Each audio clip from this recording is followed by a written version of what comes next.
வணக்கம். இன்னைக்கு உங்களுக்கு ஒரு சாஃப்ட் ட்ரிங்க், ஒரு ஹெல்த்தியான ட்ரிங்க்ஸு உங்களுக்கு காட்டலான்னு இருக்கிறேன். Soya drinks. அது நீங்கள் ஐஸ் போட்டு குடிக்கலாம், சாதாரணமாக ஹாட்டாக குடிக்கலாம். இப்போ வெதர் ரொம்ப ஹாட்டாக இருக்கிறதுனால நீங்கள் வீட்லேயே சோயா செஞ்சு குடிச்சிங்கன்னா ரொம்ப அருமையாக இருக்கும், டேஸ்ட்டாகவும் இருக்கும். வாங்க செய்முறையை பார்ப்போம்.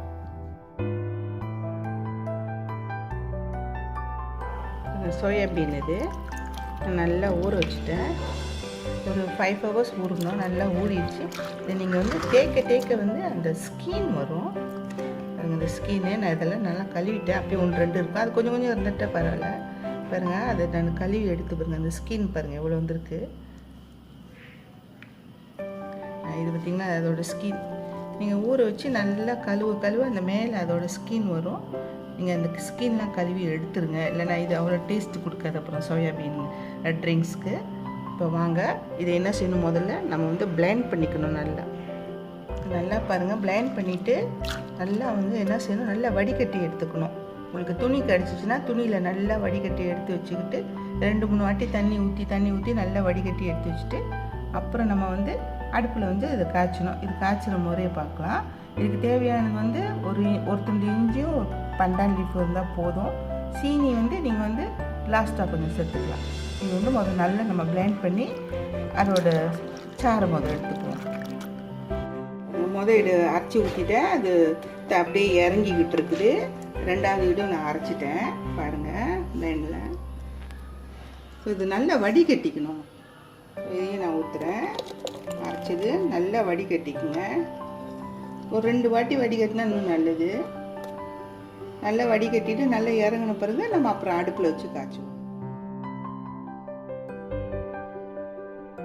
இருப்பாங்க 2 வாட்டி நான் வடிகட்டி எடுத்துட்டேன். நல்லா பாருங்கள், ஒரு தெரி இல்லாமல் இருக்குது. இதை நம்ம ஸ்டோவில் வச்சுட்டேன். நான் நல்லா கொதிச்சு வரணும். ஸோ அதுக்கு தேவையானது ஒரு துண்டு இஞ்சி, அப்புறம் பண்டான் லீஃப் போட்டுருங்க. ஸ்லோ குக்கில் வைங்க. அது மெதுவாக நல்லா கொதிச்சு வரணும்.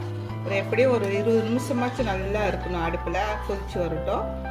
அப்புறம் நீங்கள் கடைசியாக அடுப்பை ஸ்டோவ் ஆஃப் பண்ணிவிட்டு நீங்கள் சீனி சேர்த்துக்கலாம். இல்லைன்னா நீங்கள் சீனி சேர்க்காமல் சீனி பாகு தனியாக செஞ்சு வச்சுக்கோங்க. நல்லா கொதிச்சு வரட்டும்.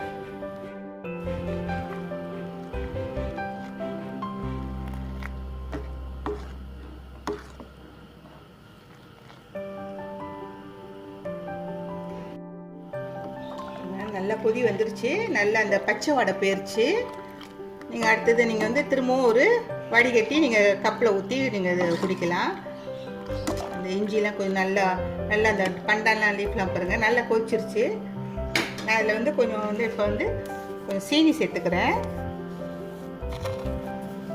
உங்களுக்கு தேவையான அளவு நீங்கள் சீனி சேர்த்துக்குங்க. இது நல்லா ஆறின பிறகு நம்ம ஐஸ் பாக்ஸ்லேயும் வச்சு குடிக்கலாம். பிள்ளைங்களாம் விரும்பி குடிப்பாங்க. இந்த மாதிரி வெயில் காலத்துக்கு இந்த மாதிரி குடிக்கிறது நல்லது. நல்ல ப்ரோட்டீன் இருக்குது. நல்லா வந்துருச்சு. நல்லா கொதிச்சு வந்துருச்சு. ஓகே, நான் சீனி போட்டு கலந்துட்டேன். இதை அந்த ஸ்டோவ் நான் ஆஃப் பண்ணிடுறேன். நல்லா ஆறட்டும். அப்புறம் உங்களுக்கு கப்பில் ஊற்றி கட்டுறேன். ஹோம் மேக் சோயா ரெடி ஆகிடுச்சு பாருங்கள். நல்லா சுட குடிக்கலாம். ஐஸ் போட்டு குடிக்கலாம். ரொம்ப நல்லாயிருக்கு. வீட்டில் செஞ்சு பாருங்கள். ரொம்ப நல்லா அருமையாக இருக்கும். இந்த மாதிரி வெயில் காலத்துக்கு பிள்ளைங்களுக்கு நீங்கள் வீட்டில் செஞ்சு குடிக்கலாம். ஐஸ் போட்டு சில்லுன்னு குடிக்கிறவங்க ஐஸ் போட்டு குடிக்கலாம். ட்ரை பண்ணுங்கள், ஷேர் பண்ணுங்கள், லைக் பண்ணுங்கள். தேங்க்யூ.